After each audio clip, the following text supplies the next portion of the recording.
Welcome everyone to Cleaning Up Your Mental Mess, and I am Dr. Caroline Leaf, and I am so excited about today. I'm so excited I'm talking too fast because I'm going to be talking to a fellow neuroscientist, Dr. Amishi P, who is phenomenal. The work that she has done has changed and helped so many people. When it comes to understanding attention, you are a leader in the world. When it comes to understanding how to manage high-stress situations, you're phenomenal. So I just wanted to thank you for joining me today. You've written an incredible book that is about to be released. Am I right? This book is like literally, I think this week. Is that correct? That it's being released. So, and that book, tell us about, first of all, just tell us, Dr. Amishi, welcome. And just tell us about your book. Let's start right there with your book that you're about to release, and then we'll dive into the content. Oh, sounds great. Well, wonderful to be here with you, Carolyn. And yes, being with a fellow cognitive neuroscientist is a joy. We don't get that chance all that often outside of our day-to-day lab work. So the book that I've written is called Peak Mind. And you can see it kind of right there. Yeah, there it is. There it is. I have the PDF of it, so otherwise I'd hold it up. And, the motivation for writing this book comes really to bring the knowledge we've gained, the discoveries we've made out of the lab and more accessible for all of us. As you mentioned, the work that I do, I'm a neuroscientist, cognitive neuroscientist, and I study the brain's attention system. So a lot of the work initially in my lab was just regarding the basics. How is it that attention is organized? What are the structures in the brain that support it? But then we started learning that even though attention, which probably everybody listening to my voice knows this, it's an incredibly powerful brain function. We all want to be able to pay attention. And we know that when we do, things can go quite well. And when we don't, things can become problematic. But what we were learning in my lab is that, though attention is powerful, there are things that are part of our everyday human experience that are essentially like kryptonite for attention. And they can really degrade and deplete it. Things like stress and threat and poor mood. And so my interest really was in figuring out how we might be able to train the brain to pay better attention. And in particular, as you mentioned, I work with groups like high demand soldiers and firefighters and elite athletes and medical and nursing students and just even regular old undergrads, but everybody's stressed. All of us are stressed. And it's not just that we don't want to experience some of these difficult emotions. It's that we have to function at our best in the midst of them. So if you think about it, you never would want a surgeon to lapse or a judge or a lawyer to lapse in their attention. You certainly wouldn't want a soldier to not know where his or her attention is. And that kind of relates to all of us. Moment by moment, the way we pay attention really matters. And though attention is vulnerable, there must be ways to train it. And that's what I became very curious about. So the book was essentially my journey through that. And what we came to understand is that there are some solutions that work quite well in protecting attention from these kryptonite states. And I wanted to just share that with as many people as possible so that all of us can benefit from that knowledge. Oh, and you did that. You've done that so well. I've almost finished reading your book, and it's brilliant from beginning to end. And thank you. Really, it's a very good way of understanding something that's absolutely critical. I often say, and I'm sure you've heard this said before, that what we pay attention to grows, and what you think about the most grows, and the whole quantum Zeno effect. And so my audience has heard me talk about those things. So you can dive in and really teach us more about the whole science behind it. And then the book is very accessible, very readable, even though it's based on tremendously deep research and years of research. Yeah. You're talking from a lot of research, and that's so important. That's not just assumptive things. This is reality. This is like hardcore science that you come from, and that's why I have so much respect for your work. So tell us a little bit more about, I'd love to start by you talking through the sort of maybe the neuroscience of attention and the brain and that kind of thing. And then I'd love to, at some point in our conversation, pivot to the work that you have done, because you've worked with the Pentagon, you've worked with people in very high stress situations, soldiers, high-performing athletes, where they are under phenomenal pressure and have to pay the right kind of attention at the right time. So I'd love us to, at some point, pivot to that as well. But let's start with some of the science, because it's fascinating. Yeah, absolutely. And, the first thing I would say is that when we think about attention, and I thought about this a lot during sort of early in my careers, what is this thing that the brain does? And why do we even have an attention system? When you dig kind of deeper into the evolutionary history of it, it really served to solve a big problem that the brain had, which is that there's just far more information in the environment. And I'm talking about like our way, way, way, way, way back ancestors. So now there's really far too much in the environment. But Yeah. there's so much happening in our environment that the brain could not fully process it. And we need to be able to process it to be able to interact with the environment, to survive, to thrive. And so attention became a solution to subsample the external environment. And by that, I just mean you can't take it all in. So let's interrogate bit by bit to try to piece together what's going on around the individual, the organism. And there are many different ways that we might subsample anything, right? I mean, you might do it based on the type of information. So, for example, an animal in those very early ancestral days, knowing that, in this part of my immediate environment, I'm likely to be able to find food. And over here, I'm likely to get eaten. So I've got to avoid it. And just, it's like the nature of the content may direct your attention. The other thing we could do is direct our attention just based on when in time things matter. So can I reflect on the past or consider the future? Or do I really need to pay attention to what's happening right now? Because I need to be alert and vigilant regarding what's happening right now. And then finally, we can really guide our attention having to do with our goals. What is it that we want to achieve? And that goal could be as simple as I need to get from point A to B, or, I want to be able to write my first book. I mean, it can be quite complex or quite simple. And all of these just show us that these are different ways we can take a slice out of what's being experienced and make more sense of it. So it ends up that for each of those kind of ways of digging into our environment, be it internal and external, there are specific brain subsystems. Because it ends up that attention is really, I think of it as a fuel. It is a cognitive fuel, but it ends up fueling a lot more than just thinking. We need our attention to think, to make decisions, to deliberate, etc. But we also actually need it to regulate our emotions, to ensure that our responses and behaviors, especially as they come to our emotional expression, is proportionate and appropriate.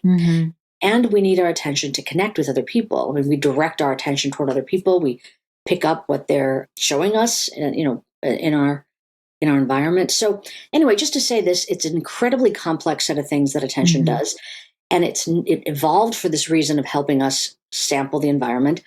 And so maybe it would be helpful if I just kind of dig into some of the three main subsystems of attention. Beautiful. Which, as you recall from reading the book, are really important as we think about the solutions. Good. So the very first system of attention is really what probably most people think about when they hear that term, focus. And when we say focus, I think what we really mean is privilege some information and disregard other information. There's something to be central to what you're doing and other things that you should not worry about. So, for example, right now I'm looking at you, my focus is on you and your lovely face, and not like, whatever might be happening outside the door right now. That's not what I'm focusing on. So the metaphor I like to use for this focusing system is formally called the orienting system of the brain. And the metaphor I like to use is like a flashlight. So just like a flashlight, let's say we're in a darkened path or a darkened room. Here in Miami, we've got beautiful beaches. We want to go for a walk. We use that flashlight to guide our way. And wherever it is that flashlight is pointing, we get better information, clear, crisp information. Everything else is sort of blanked out. The same thing goes for our attention. And it's kind of amazing because it functions in a very similar fashion, though the environment is not changing. Even if I keep everything in my environment static, if I just decide where to pay attention, all of a sudden more will become available to me. And it's what you were saying before. In some sense, what we pay attention to is our life. And so this capacity, this orienting system, allows us to direct where we want our attention to be placed. And and if you think about it this way, it gives us access to information that's not just the external environment, but also the internal environment. So right now, if I said, what are the sensations that you feel on the soles of your feet right now? It's like, that's a strange question. Yeah. But you can do it, right? You're like, immediately as soon as And as soon as you said that, it drew my attention to my feet, which I hadn't paid any attention to, while you were talking. So now I've paid attention to my feet. Which is kind of cool because nothing changed. You're still sitting as you were. And all of a sudden we had access to other information. Now, it's not just sensory information from our internal experience, but our emotions, our thoughts, all of these things can be attended to. And even our memories. So if I said to you, what did you have for your last meal earlier today? What was your last meal? Probably that was not on your mind, but you could call it up in your memory and then you direct that flashlight toward it. And all of a sudden you get access to that information. So anyway, not to belabor the point, but just that's a very important system. Do you mind if I interrupt you for 1 second? Oh, there? yeah, Because it's please. Beautifully explained. Now, my audience is very used to me talking about, and I love how you've done it, shining on the flashlight. I talk about the non-conscious mind and how it moves into the conscious mind when we pay attention.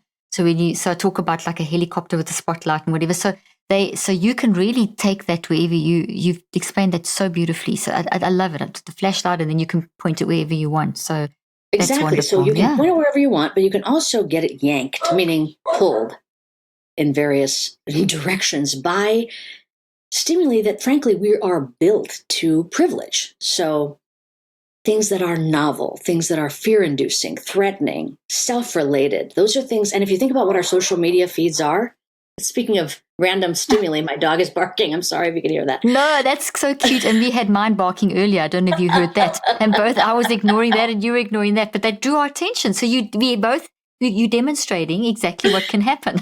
Exactly, right? So what I was just saying is that we can direct the flashlight externally, we can direct it internally, but it also gets pulled by various kind of stimuli. Mm-hmm. And that's really important to think about, because oftentimes I'll hear people say, aren't our attention spans just shorter and shorter? And I was like, no, evolution doesn't work at that scale. Our attention is not changed. I have to ask you a question about that as well. Also comment on that. That is like everyone says, I've got to do short podcasts because people's attention, every time they say our attentions have changed and people can't, I say, no, that's not what it's about. So, I'm so happy that you're covering this. Thank you. Go to town with absolutely. us. So good.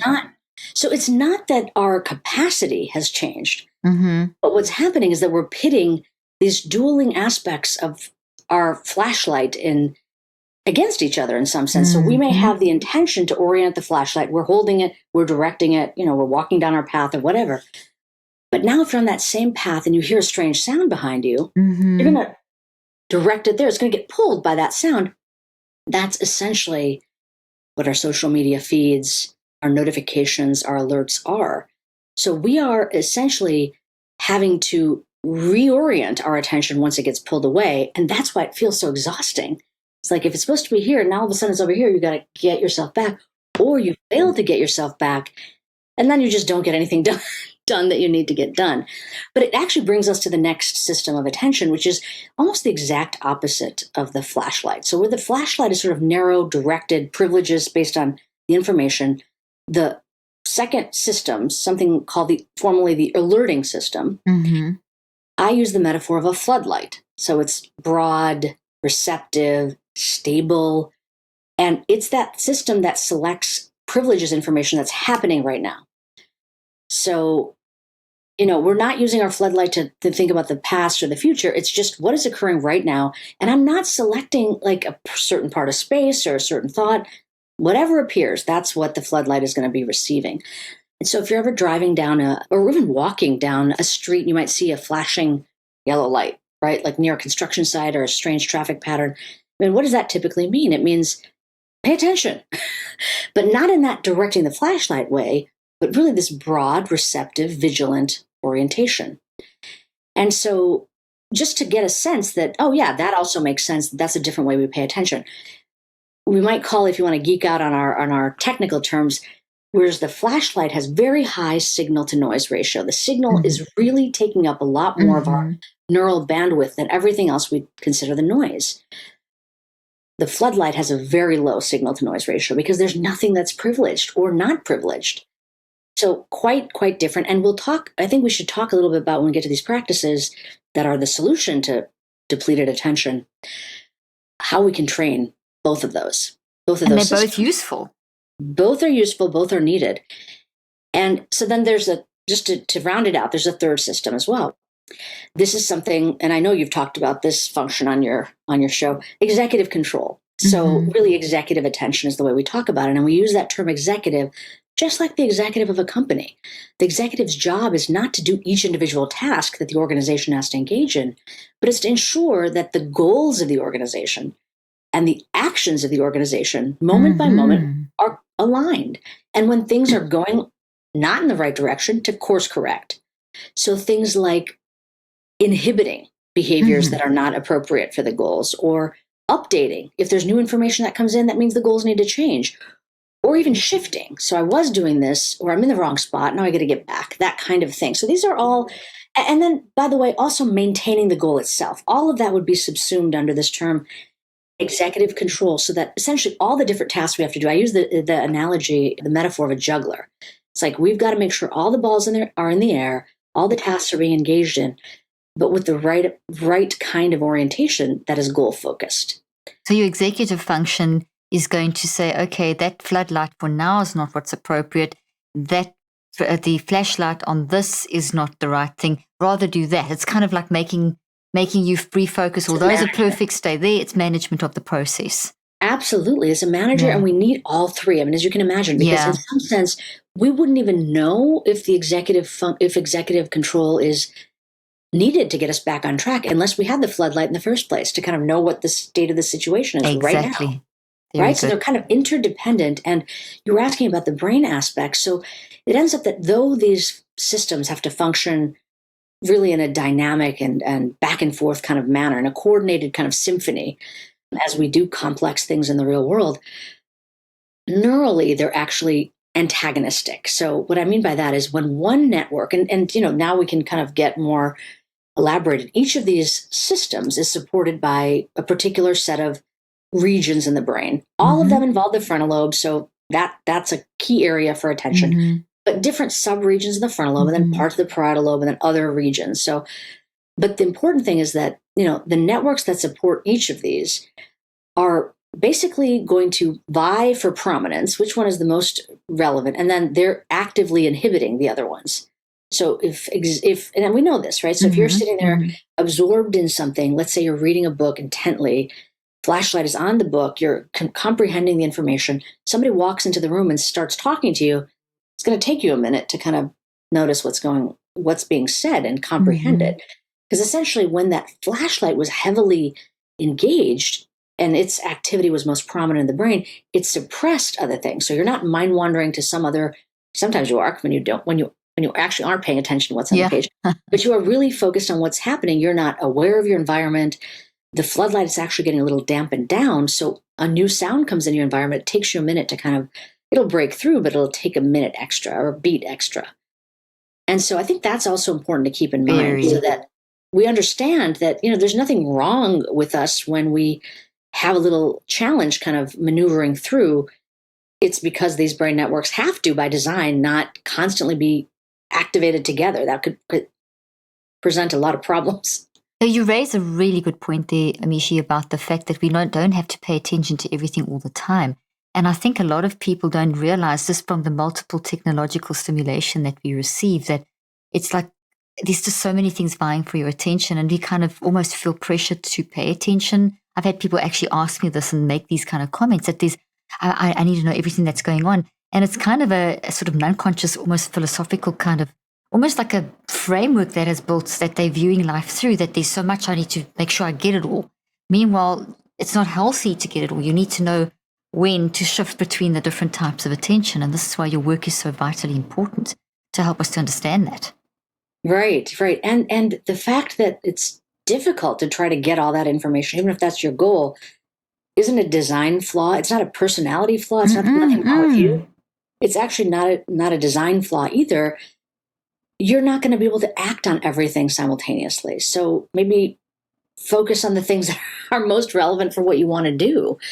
And actually to be aware that every time you put yourself, and this maybe goes to this other related topic, which is currently in our culture, this notion of multitasking. Oh, I was just about to ask that question. You see two wise minds. I'm thinking, okay, where can I ask that question? Because I've written about this, and I am so excited about your approach. So important. Please take that away. Yeah. So, I think that the first thing to say is I didn't say flashlights. I said, we have a flashlight and we have a floodlight and we have a juggler. So our brain is not designed. And there's many reasons for this. I mean, the fact that we're bound by one physical form, we can't do 15 things at once. The attention system, kind of collectively, all these three subsystems, is really not designed to do multiple attentionally demanding tasks at once in general. I'm just speaking in general. Now, if one of the tasks is not attentionally demanding, like you happen to be an expert at walking, so you don't really need a lot of attention to engage in walking. But if I put you at the edge of a cliff and it's dark, you're going to put all your attention into walking because you don't want to fall off that cliff. So even things that are well learned, if we put ourselves in certain contexts, and this happens all the time with driving, right? We're listening to our favorite podcast and all of a sudden it starts hailing and there's fog. You're going to probably have to turn off the podcast for a short period of time to maneuver through the challenge. So anyway, the point is just that we don't have the capacity to do multiple demanding things at once. And so multitasking, the term, is actually a myth. The thing we're doing when Thank you. I've said that so often. I'm so pleased you're saying all these things. Yes. Yeah. I mean, this is the benefit of having somebody that has tried and true through this terrain. I mean, you know this world. But the way that I would say I think about it is almost like the human brain you can think of kind of like a studio apartment. And this is also another way to really think about how information processing happens in the brain. It's not about one region lighting up or one region being active. The entirety of the brain can get recalibrated by where we pay attention and how we pay attention. So if you think of all of the functioning of the brain like a studio apartment. And now let's say you want to do a particular task. Let's say cook an amazing meal. So you got a small space. You're probably going to use every spare open counter space to do what you need to do, food prep, et cetera, et cetera. But then now let's say you need to take a work call and having food all around is probably not the best thing. So you're going to kind of move it all over, set yourself up with a nice space so that you can do a Zoom session, let's say, for work. And then that's over and you're going to go back and finish your cooking. So you're going to bring everything back out and start, right? So that's an example of two tasks and we're switching between them. And each one involves the calibration of the entire space. You can imagine if you're doing that over and over again, if I said every 5 minutes you need to go back and forth, you'd say that's nuts. I'm not doing that. And we could feel exhausted by doing that. So I think that's the way to think about what you're doing to your mind when you try to put yourself in a multitasking situation, because you're not doing two things simultaneously. You are, in fact, task switching back and forth, and there are energetic costs to having to recalibrate the brain every time you switch. Beautifully explained. Yeah. And so that's the first thing to say is that it's real. If you feel like you put yourself in multitasking situations and you're exhausted, it's like, yes, that's a very healthy response to that situation. And it doesn't even have to be, by the way, that you could have, for example, a very straightforward thing that you want to do. The task is write an email. But you have your phone on next to you and there's a text message chain, a group text chain. It's just trying to plan an event. Yeah, exactly. It's going to attract you. You're just going to pull the flashlight over there and then you might get sucked in it for some period of time. You're like, okay, now I got to get back on track. The juggler kicked in, executive control said, get back on track. So you're here. And then another bing comes up and you're back there. So even if the thing that got you into that text message was not anything big, it did pull you away and you had to pull yourself back. So these can be very small events that can have these cascading, really potentially damaging effects where you're more likely to make errors. You're going to be slow, kind of picking back up from one task and then going back and forth. And if you have to do anything that requires comprehension, depth of understanding, depth of thought, it's not going to happen at the depth that you need. It's going to happen much more superficially.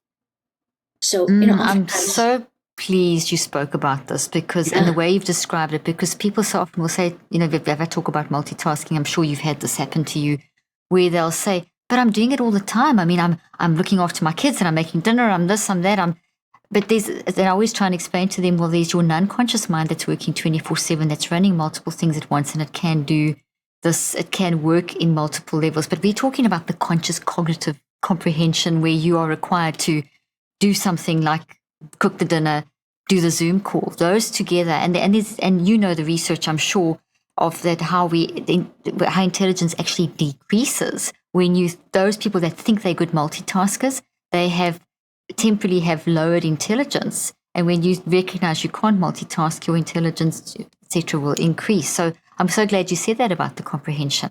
I mean, a classic case it's so important. I'm right. You and I both write scientific journal articles. Those are the most comprehensively challenging. It's easier to write a book than it is to write a journal article. I don't know if you feel that, but I always find that it's easier. So it almost takes as long, but and you can't just go and dive in. You get into this train of thought, and then you've got to stop and do a podcast or go and work on a book that's completely different way of thinking. And I've had to say to my team, I'm sure you've done that too, that listen, I'm doing multiple things, but I cannot shift between going to a conference, getting into that mindset, lecturing to people, then shifting to a business meeting, then shifting to writing a scientific journal, and just do that in between. I can't just write a science journal article in between podcasts. So that's kind of just another example to emphasize what you're saying, that when it requires that kind of depth of attention, you have to shine the flashlight on one thing at a time to do it properly. I think that's what you're saying. If I've understood you correctly? That is what I'm saying. In fact, that is what happens. Now, it's interesting what you said regarding sounds a lot like my life. Like, you're a busy person. You're like overseeing this and that. And you're kind of, oh yeah, do this. Yeah. Especially, I would say, as women, often we feel like we have to be great at multitasking. Like, I remember once I was at a big meeting in India, actually, and I got this call from it was actually a meeting with the Dalai Lama, and I was staying at this hotel, and I get a call, the rest of my family's back here. And I get a call from the hotel's like, please come to the front desk. There's an international call for you. And I was like terrified. Nobody wants to get a call from their family. No. So I'm like, they know why I'm there. They know it's my big day to give my talk. And I get to the phone, and it's my son, and he's like almost like in tears, like, mommy. And I'm like, what? Is everything okay? He's like, I can't find my shin guards. And apparently he was unconsolable, so my husband just let him call me. And of course, I did know exactly where they were. So. Oh, gosh. But the point is just oftentimes we cannot not meet the demand, right? We want to be writing the article, but there's other things that are required. And I think I would say at one level we have to remember that we can oversee multiple things and know what's kind of checking in with them. The floodlight can be quite robust, but then when it's time to kind of zoom in, we have to zoom in. And that's your shifting. Remember the goal. That's your shifting thing that the floodlight, like your son sort of took your attention away, but we've got the floodlight time, and then we've got the flashlight time. Well, and then the executive. I would say that they're kind of, even for some brief period of time, the floodlight is allowing us to check in with what's required. And then and just like if we were in this weird traffic pattern or driving a car and we see a flashing yellow light, we're kind of checking out for what we need our attention for, right? It's staying ready. But as soon as we notice that there's something that is required, like, oh, there's children playing, we are going to direct our attention and kind of in that more focused manner to ensure that we behave properly. So that's the coordination piece. So the floodlight that oversees, and then the flashlight that goes in. But then when it comes to that directed attention, that's the one that we've got to shift around. And that's where you need our executive function to help us manage that process. So that's got to be extremely well managed. Absolutely. And I would say we cannot remove all the demands in our life to only do the thing we want to do. But I think it's important for us to know ourselves that when we have the moments, when we have the opportunity to monotask instead of multitask, to take those moments. I love that, the monotask. When you can turn off your phone, and when you can turn off your notifications on your email as you're working at your computer, do so. Exactly. So it's to be realistic, isn't it? It's to be realistic about how you're going to do that this is my life. So I've got to have a flashlight time. And then I'm going to have my executive control to help me plan. That's my floodlight time, and that's my flashlight time. And put that in your schedule. That's what I do. I literally say 8 to 12 tomorrow, I'm writing a journal article. Do not bring me any, unless there's an emergency. So it's kind of like, and that's executive control to try and help you manage it. That's right.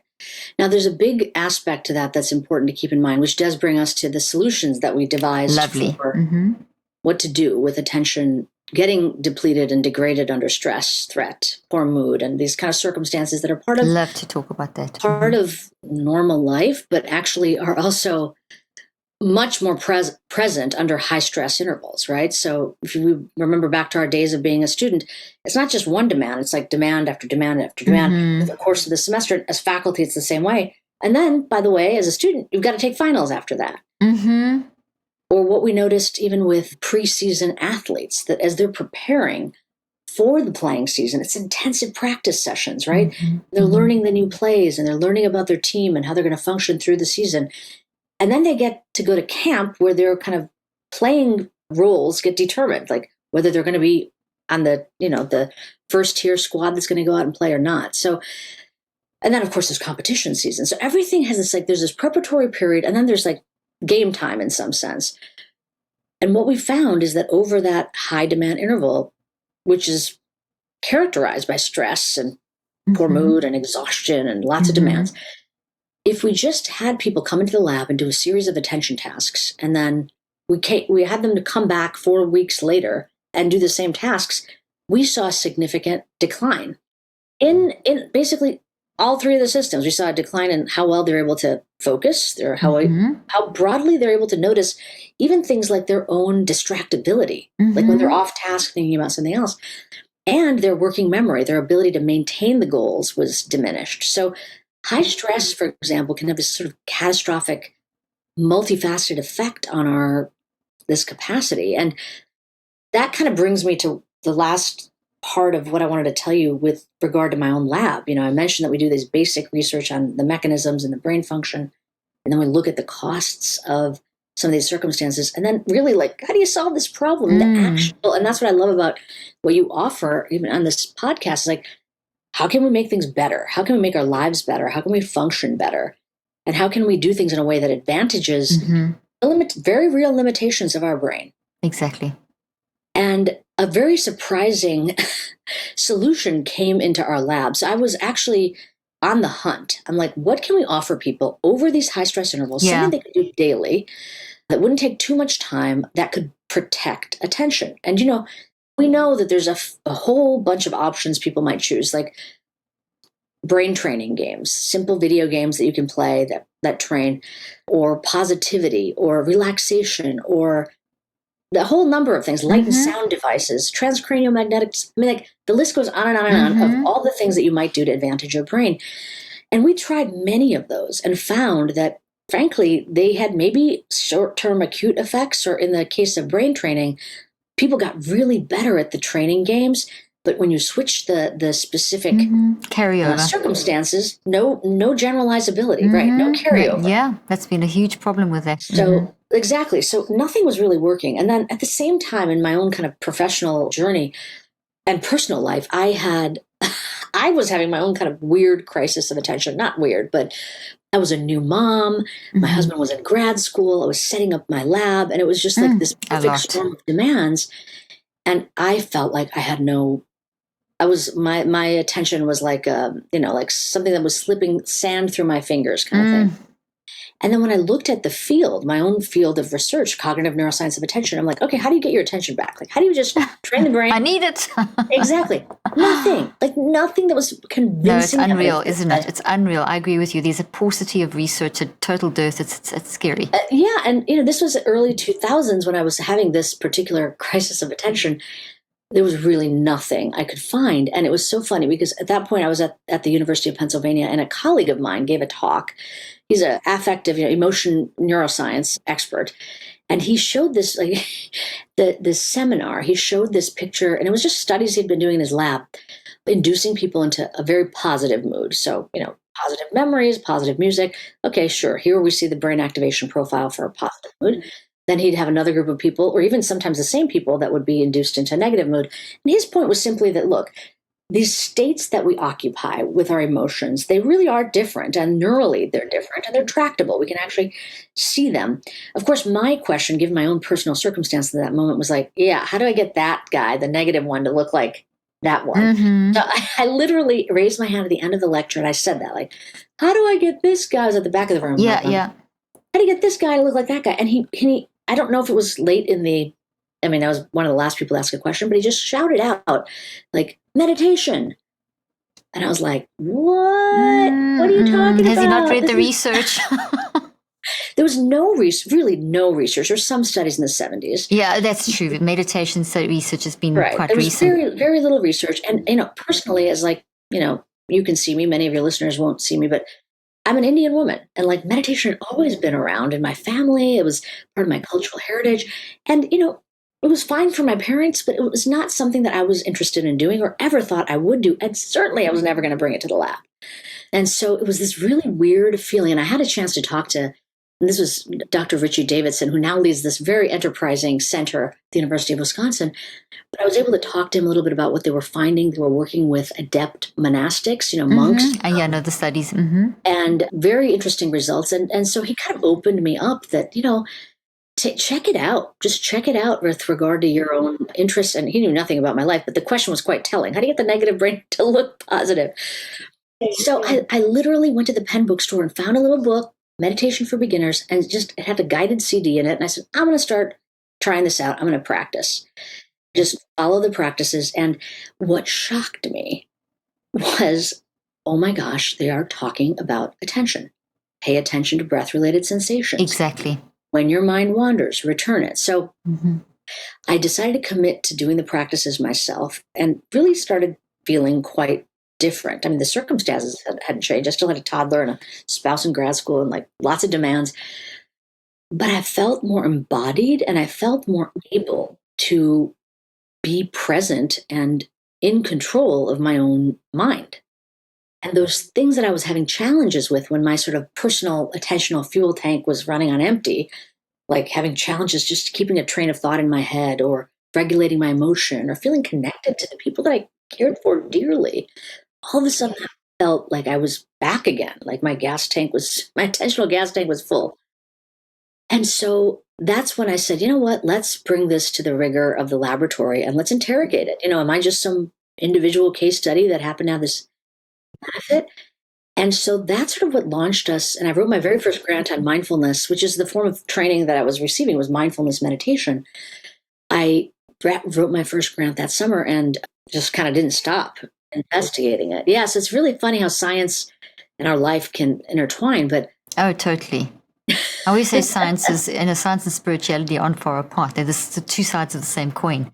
Well, that point is quite interesting. And then when you think about it, it's like, oh, these practices have been around for thousands of years and they're peace promoting. And I was like, oh yeah, wouldn't it be peaceful if you didn't feel like your attention is getting yanked all over the place? Exactly. And then at least I always talk about those as well. I don't know what your take would be on this, but to talk about meditation and that type of breathing and so on as brain preparation. Because when your brain is prepared, you can go into the kind of attention that you need. So you can then go beyond mindfulness. You can then go beyond those, and then you can actually carry through with the cognitive work, the deep flashlight stuff. But you can't flashlight until you've got that. And I would say I was even more, it was along the lines of what you're saying, but I was really, I'm still a basic scientist and I want to know what the mechanisms were. Yeah. So we have these models of these three systems of attention. And to me, it seemed like, oh, this is mapping onto some of these foundational practices of mindfulness. And, when I actually think about what mindfulness is, and it's a term that's being thrown around a lot. Oh, absolutely. And meditation out there. Yeah, meditation. So let me just define my terms. Thank you. Very good. So to me, meditation is a broad, frankly, cognitive training tool, brain training tool.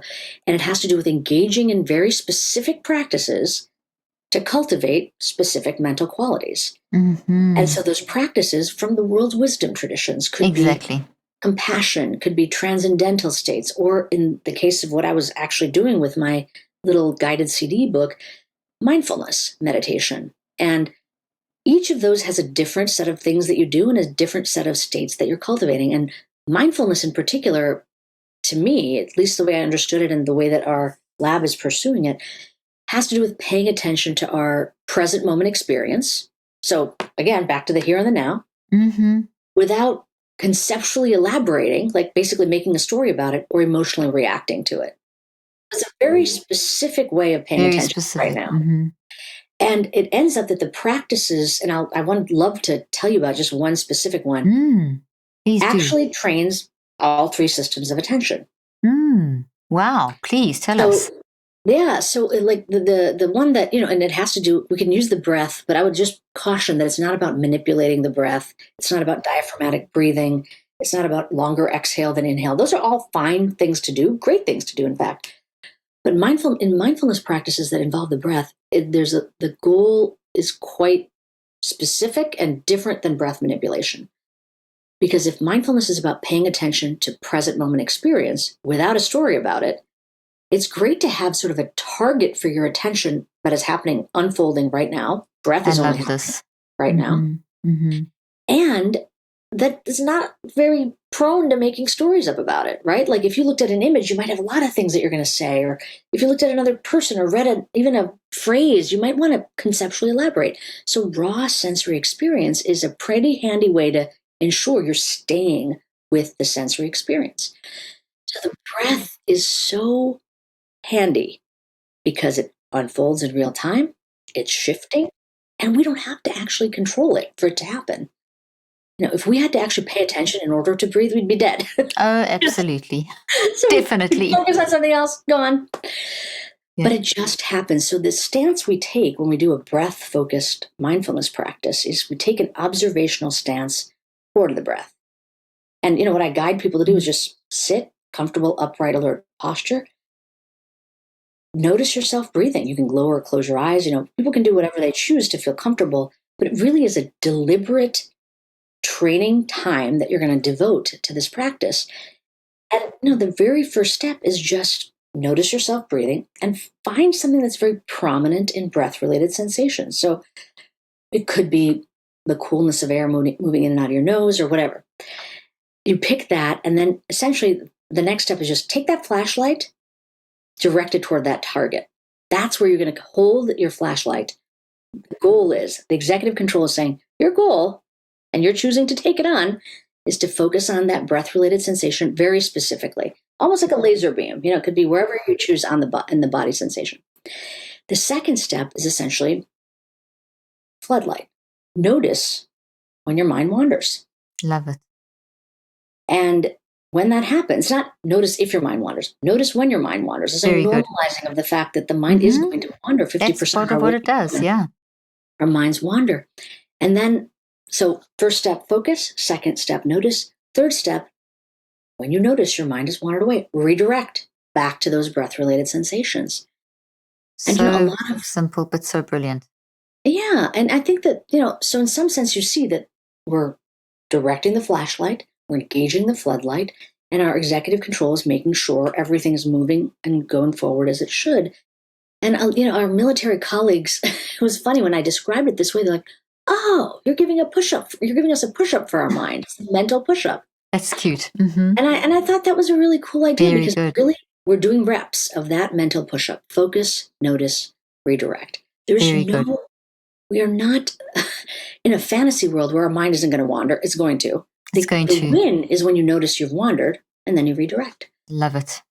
So I think that might help us kind of connect the dots of what we've been talking about. Oh, totally. It's brilliant. This is how we can train it. Yeah, it's brilliant. That can be done in every aspect. So you're taking it from you're talking about from the meditation, the actual act of meditation, but that can then be applied. I assume that's where you're going. It's going to be translated back into your everyday life. So you train yourself at that basic level, and you're going to get those neural predictive pathways going and train yourself. And it takes time. Mm-hmm. Absolutely. And we had no idea if it would work. We didn't know if it was going to be more like brain training games where it would be great when you're focusing on the breath. But now if it's focusing on the email or our conversation partner, we fall apart. We don't fall apart. In fact, there is a generalizability. So what we did was sort of the opposite, right? We had people do this practice by themselves, and then we interrogated it as a function of bringing it into laboratory-based tasks. So the training context and the testing context, very different. And we see beneficial effects on our tasks, on our experimental tasks. Wow, that's amazing. But it is kind of amazing that this thing we can do privately, we're not doing it, as you said, to be Olympic level breath followers. Who cares if you can pay attention to your breath? Yeah. But we do care when we can pay attention to our partners. We do care when we can pay attention to what's happening around us. I mean, all these are consequential for our lives. Absolutely. And if I hear what you're saying correctly, it's that, you're bringing in a whole self-regulatory aspect. And a lot of the work that I've done is looking at teaching people to manage their minds, which is basically self-regulation, which is basically what you're describing. So you're basically focusing on the flashlight then you are noticing when you go back into the floodlight, and then you're using executive control to bring it back again. I'm sure you know about this, but as a clinician, when I don't practice anymore, but I practiced for 25 years, and one of the things that I researched while I was practicing was this whole carryover thing. It's one of the biggest problems of therapy, whatever kind of therapy, is the carryover into everyday life, the generalizability that you were talking about there. Yeah. And that the key issues that, and when you mentioned about all the brain games and those things, I've written about this too, that we all thought that those were the solution. And you remember the time when that was punted by every single person. This was, but the research didn't pan out. It didn't work. The generalizability wasn't there. It wasn't specific enough. But so in other words, it had to go big. It wasn't the technique. It was the system. So I talk about systems for mind management. You're talking about the systems for basically getting ourselves ready to do mind management correctly. Because if you don't have the preparation, and now I see your work kind of helped me understand my work so much better, because I can see, because I always tell people, if you don't prepare your mind and your brain and your body, your psychoneurobiology, you're not going to be able to carry that through and have the generalizability carried over into your daily life. And that takes that time and that effort. So, I mean, I get what you're saying. And I know you and I could have a whole neuroscientific 5-hour, probably hours. And I'm looking forward to the day that I can come and talk deeply and see what the things that you're doing. But this, in turn, let's just land this plane, because it's beautiful what you've done. You said, so you've given us you've given us this concept, which is so much more powerful. It's the thing of you teaching us to fish versus just, here's the quick fix, and we live in a day where, give me the 5 steps, or give me the 7 steps, or I get asked in an interview that's like 3 minutes long, how do you solve anxiety? That's not, you've got to, we've got systems in place. And when the systems are in place, then you add the techniques to the system. And that's when, and you do that over time. And that's when the generalizability and carryover and things will happen into your life. So I love that you're teaching the concept of the system of the flashlight. Well, and I think that the key is just, the brain is no different than the body. Nobody would even think that you could do something in 5 minutes that would transform your body. Exactly. Why do we think that we can do something in our mind and permanently transform it? So really, I agree with you. Sorry to interrupt you there, but that's an argument that I have brought up so many times, is that we all get to train to be an athlete or to be whatever that professional. You don't even have to do it professionally, just to be a fit person. Just to go and train at Orange Theory or go and learn yoga. I mean, it takes time. But when it comes to the mind, we've got this mentality that just give me the quick fix answer, give me the drug, we've got to get out of that. We've got to realize we've got to work at this thing. Yeah.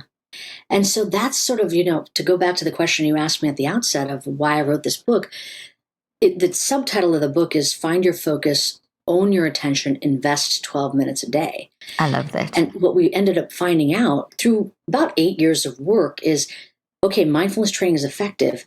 And the amount of time for people to have a minimum effective dose is about 12 minutes a day. Beautiful. So, in some sense, it's like, would going for a walk with my dog make me more physically fit? Probably not.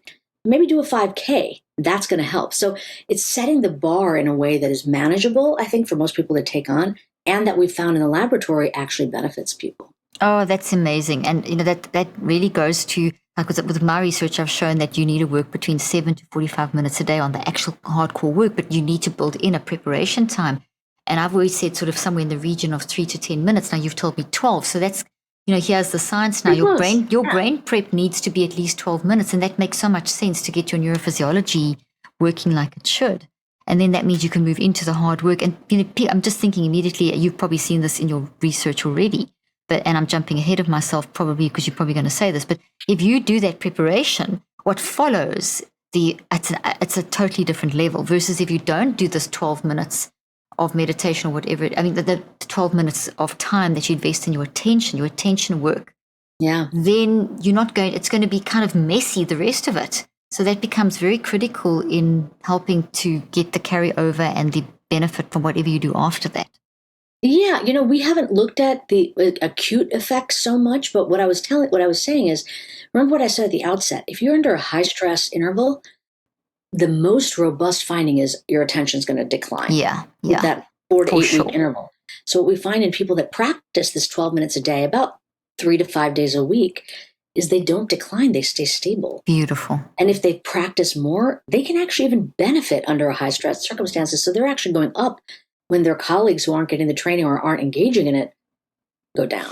Oh, I'm so excited about what you've said, because we saw in our clinical trials as well that when you work in a sustained way daily, you can see literally every, I saw sort of over 9-week periods, but every 3 weeks, but over a total of sort of 63 days, you're seeing massive behavioral changes on a social, cognitive, emotional, behavioral level.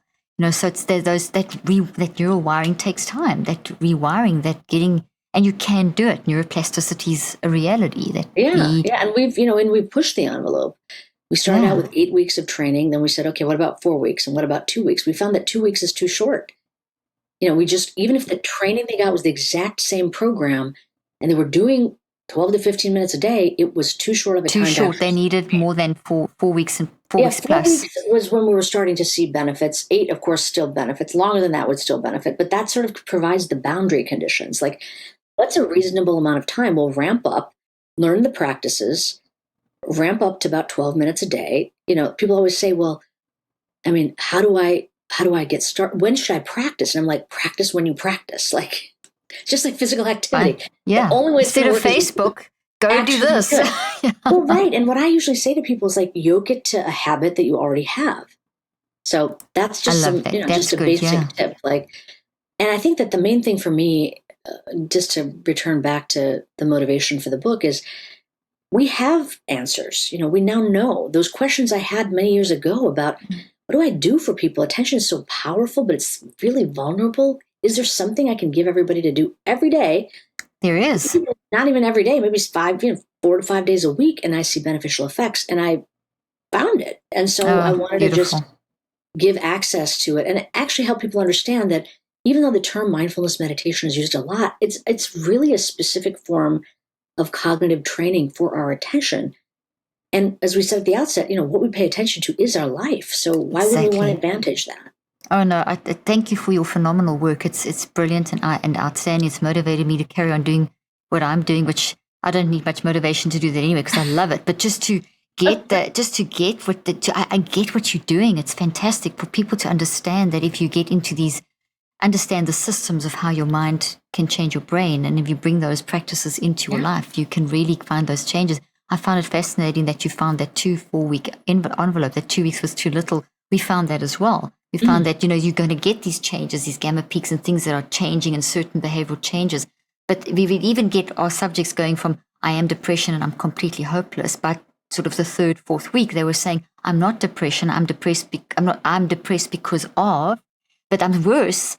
And because I'm seeing why I'm depressed, and realizing that there was this at that point, there was almost like a chasm. And I wonder if you saw this. There was a chasm between, I know I'm not that anymore, and I know that's where I want to go, but how do I get there? And so that those two narratives, and that's where people often get stuck. And this is what I've found, and I'm interested to hear if this is kind of what you saw too, that when we got our subjects to go for another 2 cycles, so sort of get up to a 63-day, 9-week kind of point, give or take a few days, we started seeing that there was sufficient energy in that new neural pathway to then to create the behavioral change. So we started seeing the social, cognitive, emotional. So it wasn't just, I know why, I've got the because, but I've actually got the because, and this is how I'm going to move forward. So therefore, when I'm triggered, I can move into that next phase. So the carryover, the actual changes in one's life.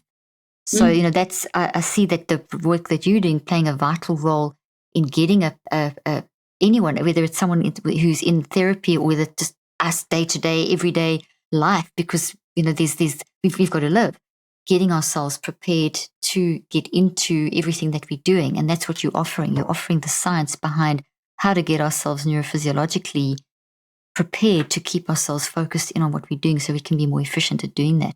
And the more you do it, the better you get at it. Have I kind of summarized what you understood what you are doing? Absolutely. Oh no, well, this has been absolutely phenomenal. And I want to thank you so much for your work and for contributing to this field and for the changes that you've made, and all the best with your amazing book. Where can people get hold of you and get the book into their hands? Yeah. I wish I had one to show, but you've got one on the back there. So yeah, the book is Peak Mind, and people can learn all about the book, where to get it, as well as the work in my lab.